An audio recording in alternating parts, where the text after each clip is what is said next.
You know that feeling, right? You're in a constant battle with your own alarm clock. You feel like you did everything right. You put in the hours, you went to bed on time, but you still wake up feeling like you've just run a marathon in your sleep. Well, today, we're not just going to talk about being tired. We are going to unlock the code to waking up truly energized. We're going to solve a mystery that plays out in millions of bedrooms every single morning. Okay, let's just dive right into the big question. This is the heart of the problem, isn't it?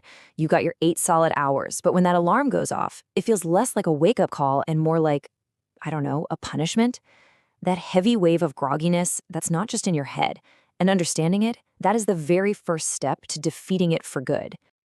All right, first things first, we have to give our enemy a name because what you're feeling isn't just being tired. No, it's a specific biological state.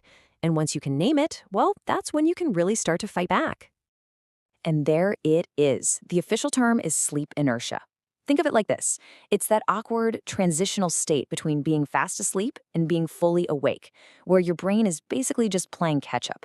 Your reaction time is slower, your attention is all fuzzy, and trying to make a decision feels impossible.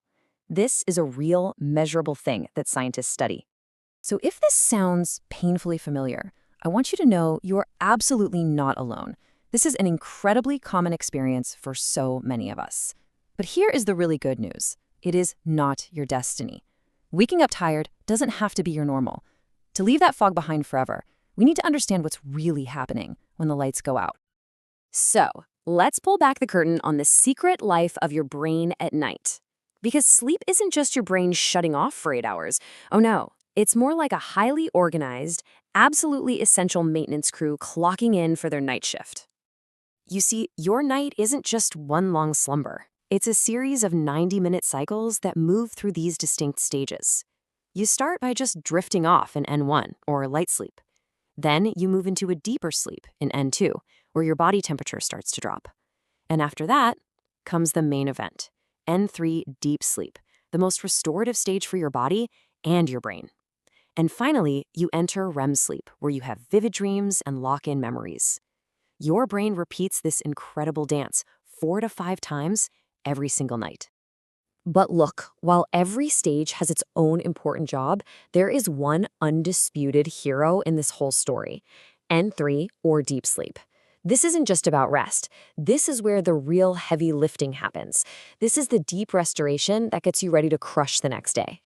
Now, this right here, this is the game changer. Seriously, what if I told you that your brain has a dedicated detoxification cycle, a way to literally clean out all the junk it accumulates during the day? That system is real, and it has a very, very specific on switch. It's called the glymphatic system, and it is absolutely incredible. While you're in deep sleep, your brain cells actually shrink a little bit. This creates these little channels for cerebrospinal fluid to flow through and literally wash away the toxic gunk, the metabolic byproducts that build up while you're awake. So if you don't get enough deep sleep, that waste just sticks around. That right there is the source of your brain fog. It's a literal brain laundry cycle. Okay, so if our brains have this amazing cleaning system, why isn't it always working perfectly? Well, the answer often lies in a few of our very modern habits, the common saboteurs that are robbing us of our precious deep sleep. And this might be the biggest saboteur of them all. That late night scrolling, watching just one more episode, or checking your emails in bed. It is actively working against your brain's ability to rest and repair itself. It's a killer. Here's the science behind it. See, darkness is the signal for your brain to start producing melatonin, the hormone that makes you feel sleepy. But that high-energy blue light from our phones, our tablets, our TVs, it hits special receptors in our eyes and basically screams at our brain, hey, it's still daytime, stay awake. This directly suppresses your melatonin and pushes back the start of that all-important restorative sleep. Now, let's talk about saboteur number 2. According to the Sleep Foundation, a staggering 94% of us consume caffeine regularly. And while it feels like our best friend in the morning, it can be a sneaky, hidden enemy at night. Here's the thing about caffeine. It has a really long half-life, which means it just sticks around in your system for hours and hours.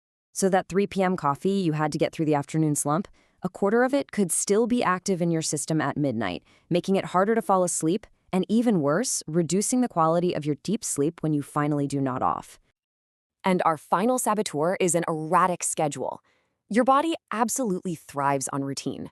When you go to bed and wake up at wildly different times every day, especially on the weekends, you're basically creating a kind of jet lag without ever leaving your house.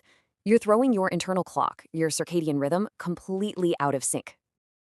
Okay, enough about the problems. Let's start talking about solutions. It's time to take back control and become the architect of your own restorative sleep.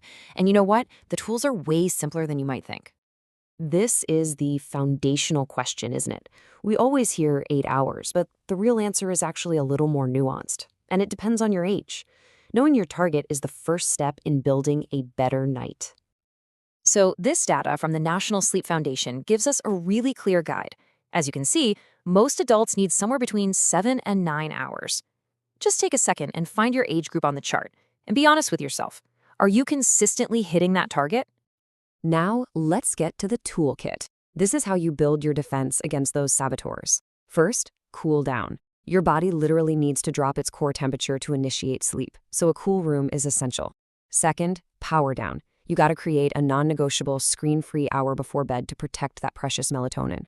Third, stick to a schedule. Your internal clock loves consistency. Aim for the same bedtime and wake time, yes, even on weekends. And finally, see the sun.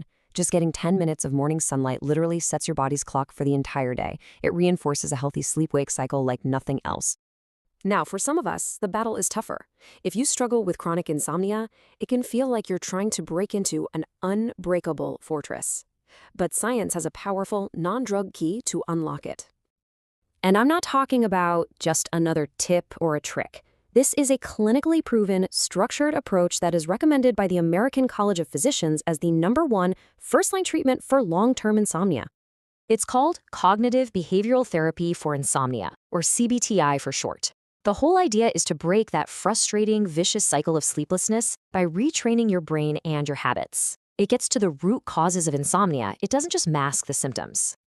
So here's how it works. CBTI is basically like a personal training program for your brain. It uses powerful strategies like teaching you to reassociate your bed only with sleep, not with tossing and turning and worrying.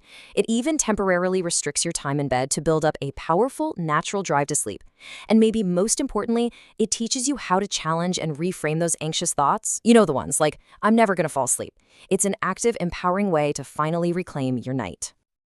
So, after all this, after understanding the science, identifying the saboteurs, and building our toolkit, what does victory actually feel like?